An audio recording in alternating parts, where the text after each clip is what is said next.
Here in the northern Rockies, dark winter months are outlasted in basements, dens, and nooks, where kindred souls gather to share intel, swap fly patterns, and relive the memories from seasons past. This gathering spot, known locally as a February room, is the inspiration for this podcast. No matter the season, the door is always open to those with a fly fishing story to tell. Brought to you by CD Fishing USA, the North American distributor for Composite Development's fly rods and fishing accessories. Tech, precision, ingenuity, legacy. Go to cdfishing.us and follow us on Instagram, YouTube, and Facebook. Here's your host, Lauren Carnop, and this is the February Room. Justin holding down the fort today, and we're honored to have author, teacher, poet, guide, and family man, Chris Dombrowski with us today.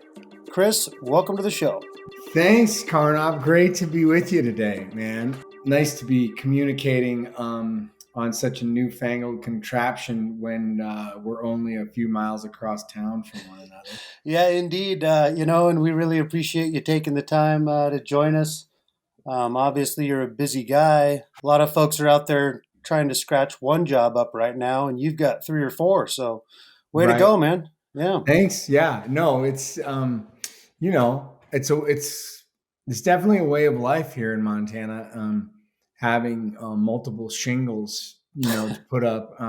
I was actually I was talking with Hillary Hutchison today, the kind of well-known guide and fly fishing industry professional who lives up in Columbia Falls. And, she owns a fly shop. She's a writer. She's a contributing editor to Fly Fisherman magazine. She's a conservationist and, she does it all. And we were just laughing about the many hats that we were asked to put on to sustain our lives here in Montana. I don't know. I feel less and less fragmented about the whole deal. I feel much more of a cloth, if you will. My life is kind of a quilt, and it's got a lot of squares to it, like you said. Family man and teacher, guide, outfitter, writer, poet. I'm missing something. Oh, hunter. Yeah, it's November. Yeah, for goodness I know. sake, I know, man. Yeah. Which I really, really do appreciate you taking the time because we're down here to kind of brass tacks, getting into the end of the season. So I'm sure you must have at least a tag or 2 left, or a dog itching to get out and chase the birds again. Oh, you know it. Yeah. It's the pressure of November, right? You got to keep your bird dog happy. You got the tags itching in your pocket, and something about November, the clock starts ticking, the days get shorter, and man, you feel that you're kind of searching the internet, wondering if maybe there are going to be some damage hunts in eastern Montana or anything to extend the season, right? Yeah, no, I'm happy to be here, man. This is great, and looks like we got a little rain and sleet, snow falling, so it's a perfect day to be inside chatting, fishing, and books with you, and maybe even family. Yeah, along those lines. Well, you've been an angler in addition to everything else for a long time. I know you've been in Montana a long time. You're from Michigan.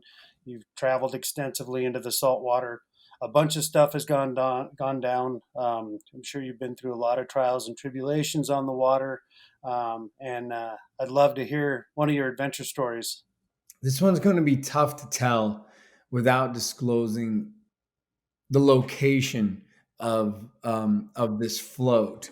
But I'm going to tell it anyway, and I'm going to tell it in as maybe obscure fashion as possible, so that I don't disclose the location. But I was floating with a good buddy of mine, a very adventurous dude, and we had decided to take this float. It was a long float through some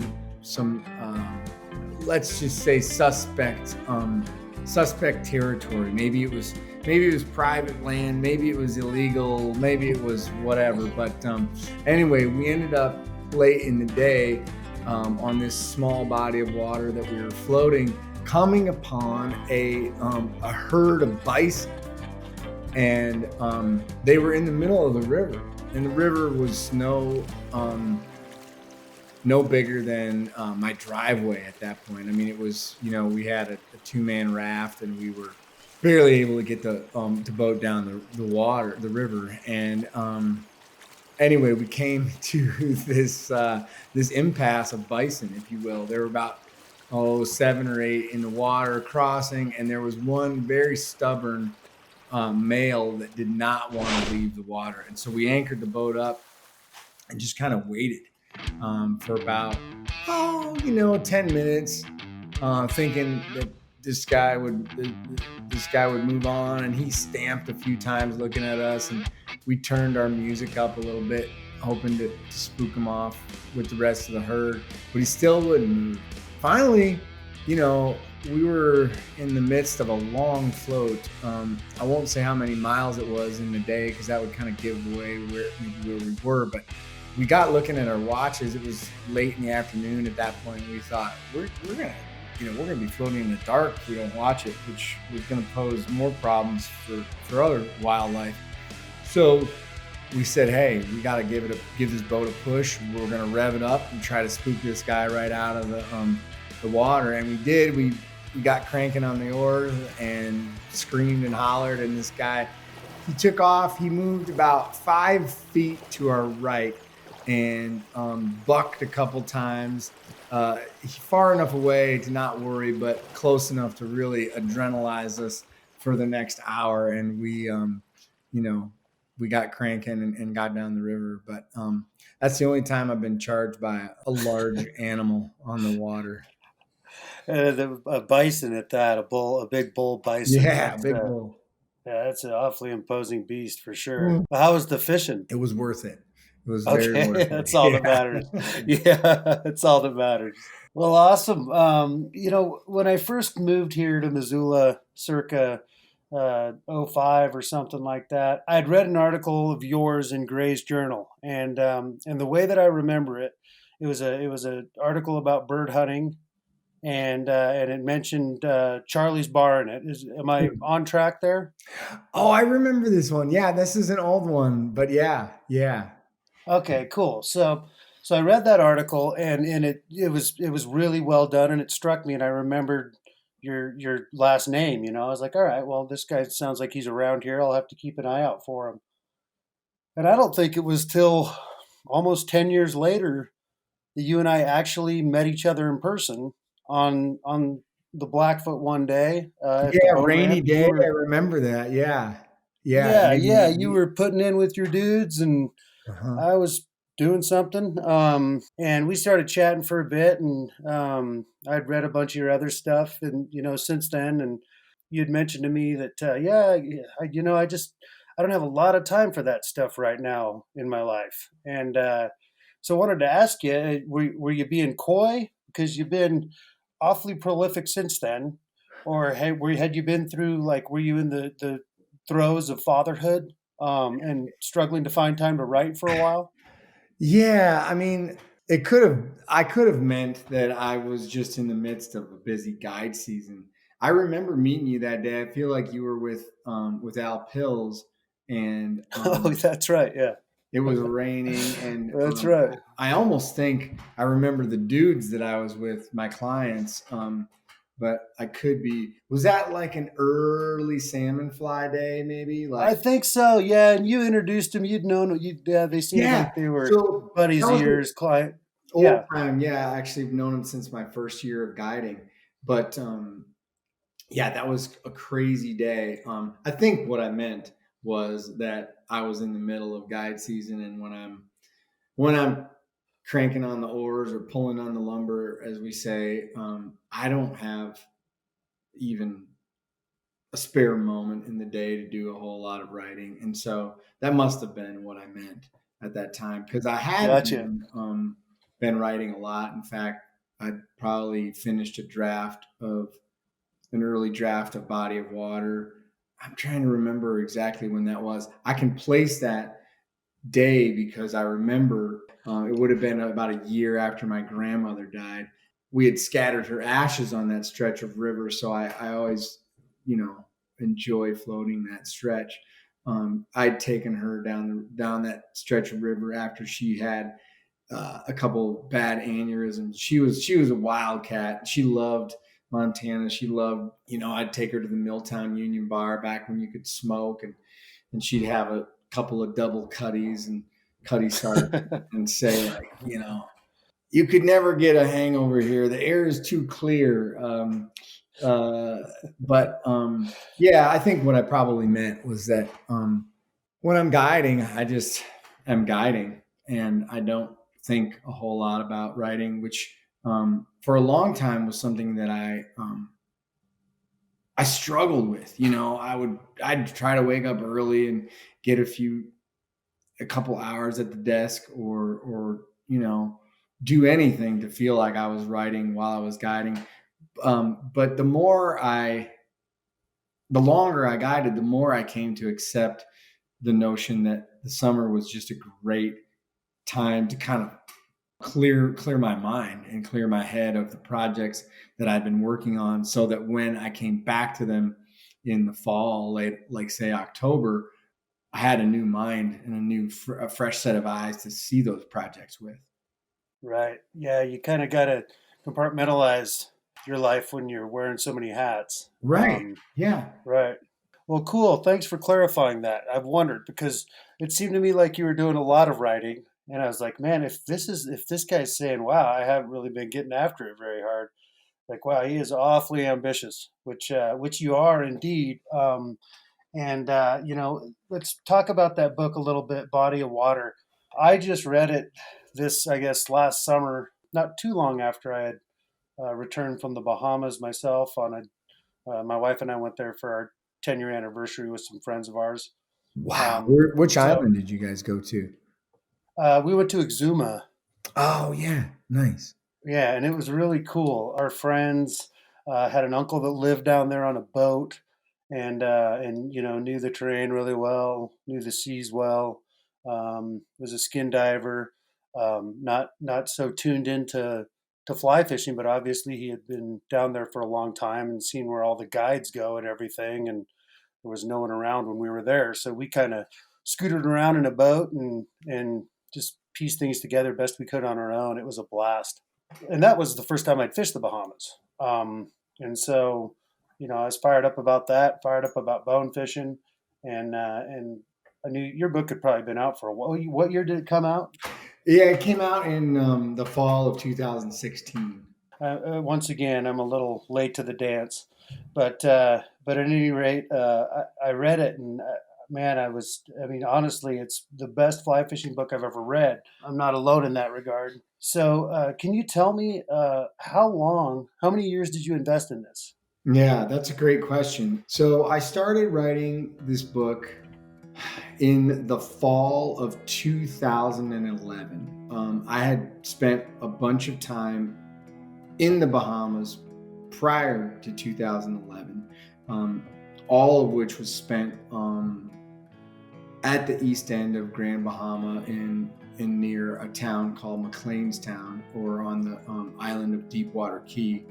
So I'd spent a bunch of time there prior to 2011, but in 2011, or just prior to the fall of 2011, I'd been convinced by a good buddy, a client of mine who appears in the book, and another friend of his, that this man that I had met, David Pinder Jr., or David Pinder Sr., sorry, is what it would be worthy of some exploration in terms of like subject matter. I had met David Pinder Sr., as he's called in the book, and as he's often referred to by his friends and family.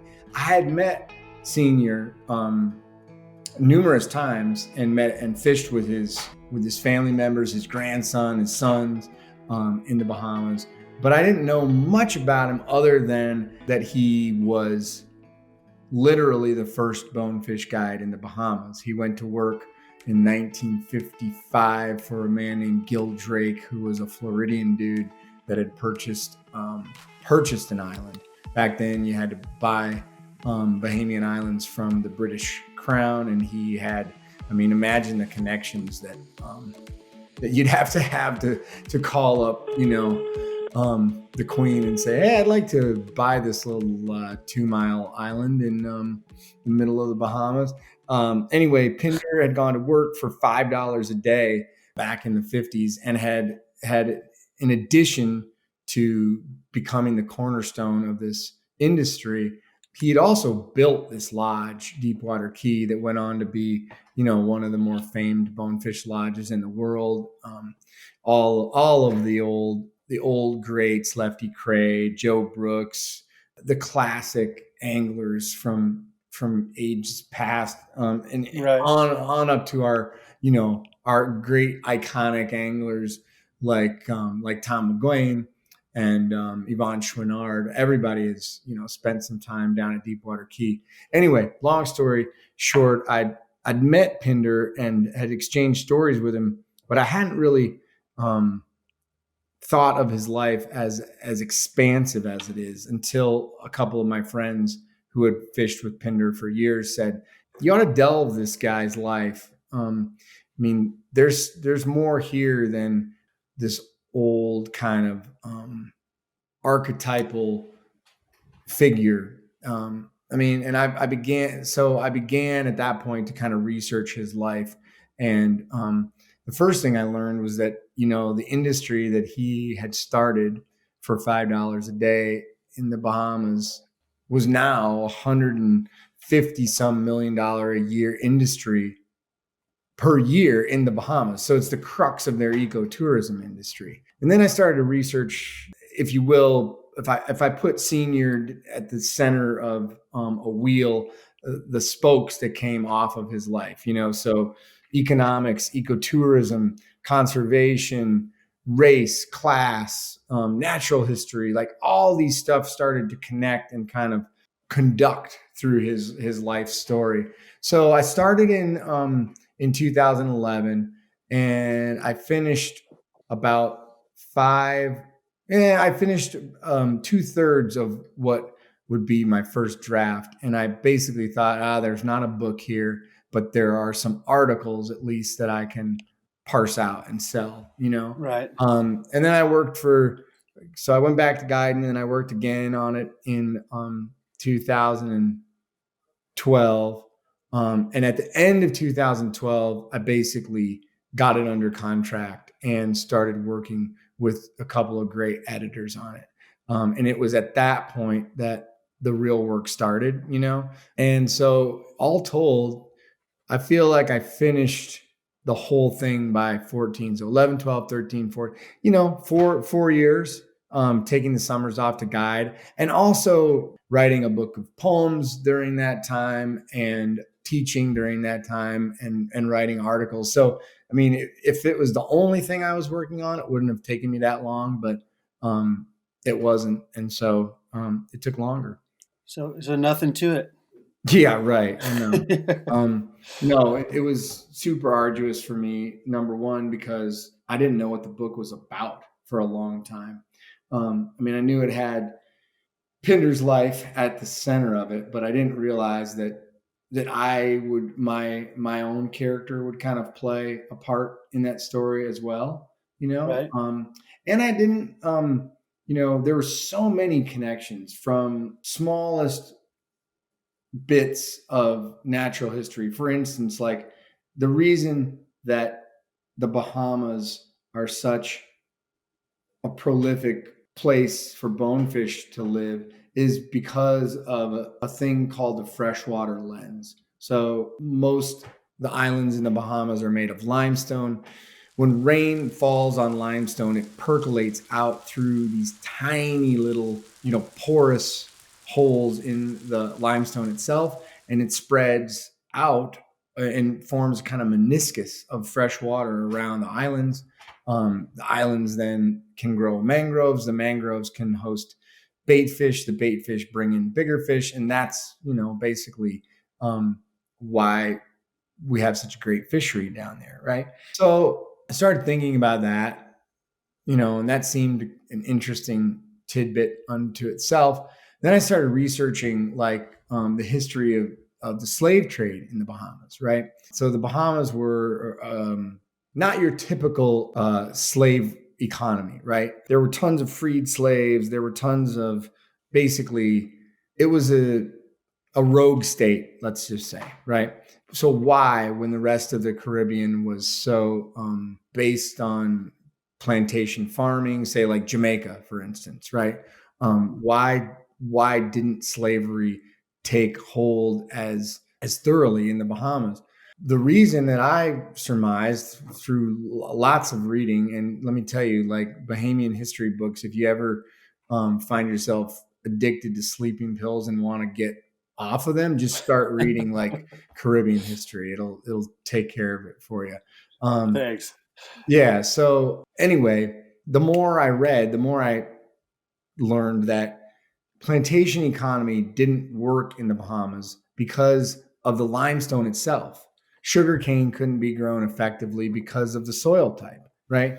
So, these little connections, like the reason that bonefish flourish is the reason that slavery failed, if you will. Right. You can't just, the connections kind of started to spark. And if I had to describe the process of the writing, I'd say that the first couple of years were like just drafting and experimenting and seeing what was out there. And the second wave would have been once I got some editorial help, I was able then to start to see these connections and see how much connectivity there was throughout this story and how it branched out of the fishing world into to other arenas, if you will.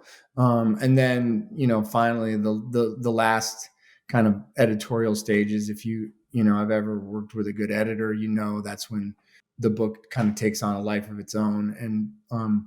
And the author's allegiance becomes, to the story itself and not to his or her own initial priorities. And like I said, I mean, I wouldn't have been able to touch the end product without some great editors, one of whom, he would look at a sentence and say, okay, you got a sentence here about the economic impact of the bonefish in the Bahamas, but really it needs to be a chapter and probably 2 chapters. And so, back to the drawing board I would go, and back to the research board. And, I read some fantastic studies. There's a guy named Andy Danilchuk at UMass in Amherst. And he's done extensive studies on the economic impact of the bonefish in the Bahamas. Some of these studies I'd love to see translated to a wild cutthroat on the Blackfoot or something like that, or a bull elk, whatever But again, just connecting the lines between fish and so much more than angler. Well, yeah, and one of the kind of cringeworthy pieces for me was where you described the protective sheath that bonefish have, and how when we lift them out of the water, that can be compromised, and they're very vulnerable to predation by Cuda and shark as soon as you let them go. So, here we are high-fiving our buddy that we just released a nice bonefish, and we've greatly decreased his odds of survival. Yeah. And, here I am looking through my Bahamas pictures of me gripping rid of these fish. I was like, oh no. Yeah. And isn't that slime something? I mean, it's not like trout slime. I mean, No, that it's stuff not. is Oh, thick and it is yeah, thick. yeah. Yeah, it is. They're pretty resilient creatures, but goodness, I mean, if you've ever seen them get murked by a shark, it happens so fast. I had a buddy release one, and he was crouched down in the shallows, and this little shark went right through his legs and got the bone as he was letting it go. I mean, it was about a foot from his hands. Yeah, I had a Cuda turn around and whack one. I mean, I'd been trying to catch the Cuda for 30 minutes, and he had kind of disappeared in this weed bed. And this school of bones swam behind me between myself and the sand in this maybe 15-yard pit, and that big Cuda came out of there just instantaneously and whacked one of them. It was incredible. Yeah, it Mm. was incredible. Oh, no wonder he wouldn't eat the clouser. Right. Yeah. He was waiting for a meal. Right. It got me thinking too. And you mentioned the cutthroat. I thought, well, I wonder how often after we release those West Slope cutthroats that a bull trout. I wonder if the same. There's got to be some same element with trout slime, right? I bet there is. Yeah. I mean, there's got to be something that they sense. Maybe it's a heat thing, maybe their body temperature changes after we wipe the slime off. I'm not sure quite what it is, but those Blackfoot bull trout are getting their fair share of cutthroat per day. I mean, holy cow. They seem like they're just happy to eat anything dangling off your line there, for you know what I'm saying. I mean, late in the season, in September, October, I feel like you can't even hook a fish without getting attacked, in certain Right. holes. So, how are you guiding now? I'm still putting in what I would call a pretty full season between June. Like, I started about the 10th of June and I roll through about the 20th of October. Oh, wow. So, yeah, And you're still putting on a full season. yeah, June, July, August. I take a fair bit of August off and try to vacation with the fam. I feel like I'm getting in about 80 days, 85 maybe. That's a lot. Yeah, Yeah, it's a lot. you're still getting after it hard, and I know. you're not just a guy. You're an outfitter too. So you're I'm an doing your own outfitter as thing. well, yeah. But yeah, I mean, I'm still loving it, and it's cool to see I'm guiding, second generation clients, and I guided their parents, and now I'm guiding them, and they're starting to have kids and talk about bringing their kids out in a few years. I don't know if I'll still be able to, you'll see me on Frenchtown Pond guiding in 10 Yeah. years probably, but I felt that this was the first year in a while that, man, I felt it physically more than I had in years past. Oh boy. Well, that June was brutal too. Right. The water stayed big, and the Blackfoot was Yeah. fishing so well that, you're like, okay, I guess I'm going to go, Scotty to Sunset again, or, run from Sunset to Riverbend, and you're going to, because the fishing was so good, you find yourself in the most grueling Right. water over and over. But I mean, it didn't cross my mind until June was over and we were, back in the drift boats, floating to Clark Fork or whatever, that I thought, man, you're getting a little old for this shit. Yeah, and Rock Creek was no walk in the park last year either, man. No. If we could get back to the book real quick, there was Sure. one more question I wanted to ask you. You mentioned that McGuane had gone down and fished with Pinder. Surely a bunch of other writers had. Why do you think nobody ever picked up his story? It's a great question. It's kind of befuddling for a long time, There were a few articles here and there that you can find if you go way back in the stacks and research, like Joe Brooks wrote about him back in the 60s. And a few of the real old timers did.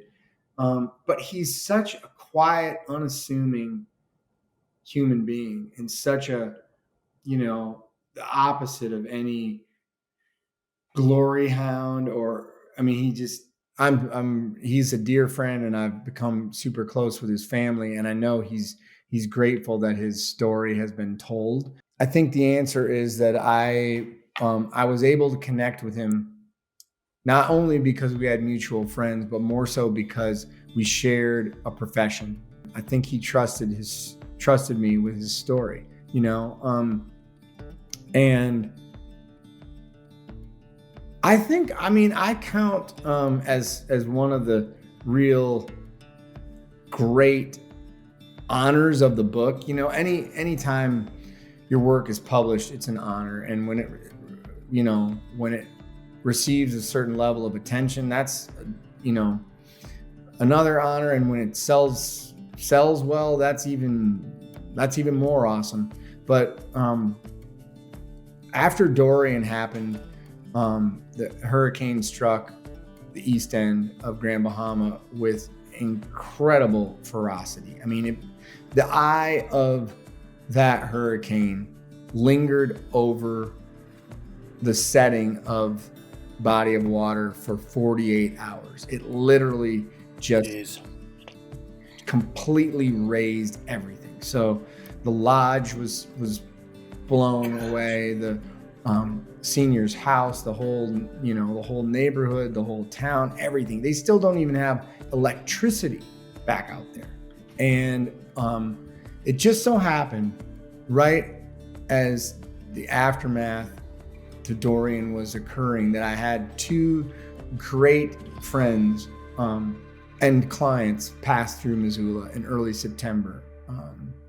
This is last year, right? A year ago. 2020 seems to have taken so long that I can't believe I can't believe this is just a year ago, but really, about 14 months ago. Two of my great clients basically who were longtime friends of Pinder's said, we've got to do something to help these folks. So I was able, through my publisher and just through the channels of people who had read the book, to raise some good money for the Pinders.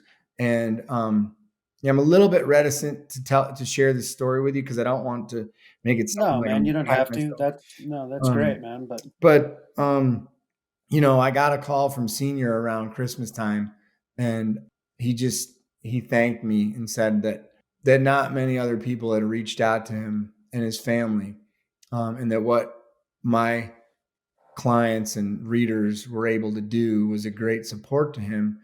And of all the unexpected things that happened with this book, that was the truest and the richest and the coolest thing that could ever happen, to have been affected by this man's life and had this man's life kind of change my own. And then to be able to somehow say in some small fashion, like, here are the people who fell in love with your story, reciprocating and on some level and helping your family out financially. So, the life of a book is a strange thing. And I'm fond of that old Rilke quote, beware, O wanderer, the road is walking too. I think sometimes we have plans and designs and we think we know what's going to happen. And then something way cooler and more meaningful happens. So again, I'm reticent to share that because I don't want to make it sound like I did something important by helping this man's family out. What I mean is that his story was told and that people fell in love with that story and then kind of reciprocated. So, right. Well, that's awesome after such a horrific event in their lives. Yeah, that must have been like just a giant breath of fresh air. Yeah, Like a man. fresh one, Brian. Yeah. Yeah, they're still recovering. Sure. They're all up in Freeport now, and I think, and then right as they were finally able to recover, COVID hit, and so the spring industry, the spring guiding was shot. But I know, like, my friend Miko is back guiding at North Riding Point. That's a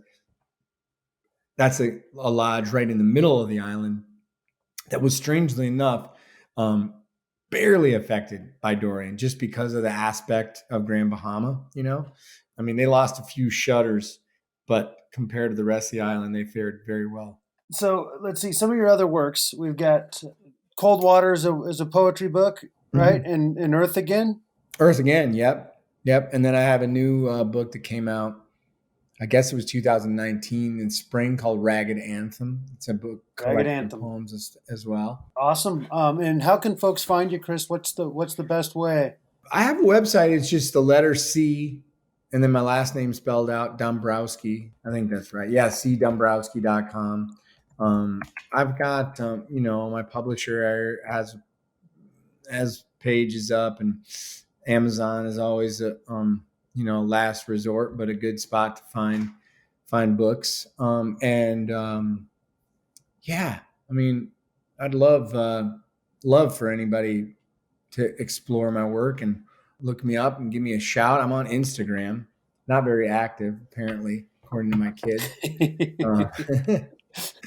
But yeah, But you're there. I'm like you. I mean, we work hard in the summer, and then I enjoy a few months to myself, kind of writing and hunting. And then in the spring semester, I teach in the graduate school at the University of Montana.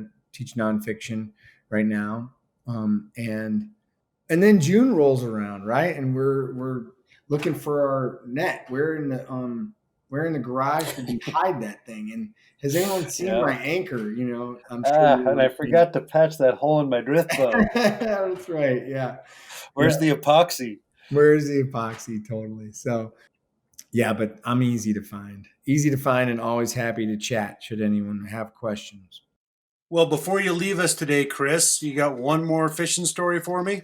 I was going to tell you this last little crazy story because it ties back into the day we met on the Blackfoot. So I was with those old clients of mine, and we were floating the river, and the fall before, as I said, I'd scattered my grandma's ashes on that stretch of river, and we're floating, and as I remember, the fishing was, a little slow off the bat, and then it suddenly picked up, and we hook a big fish and we fight it long, and it's hard to land because the water's ripping, and we finally pull into this inside bend, and we land it, and it's a gorgeous 20-inch female cutthroat gorged on salmon flies, and we release the fish, and I look into the shallows, and there's this tiny little thing in the sand that looks like a piece of bone, and then I'm like, no, it's like a chest piece, and I reach down and pick it up, and it's this little ceramic Buddha figurine, like Hotai, the fat Buddha with the laughing Buddha, and I kind of freak out. I'm like, this is crazy, to find this little figurine in the middle of runoff, half a mile from where we hooked this fish.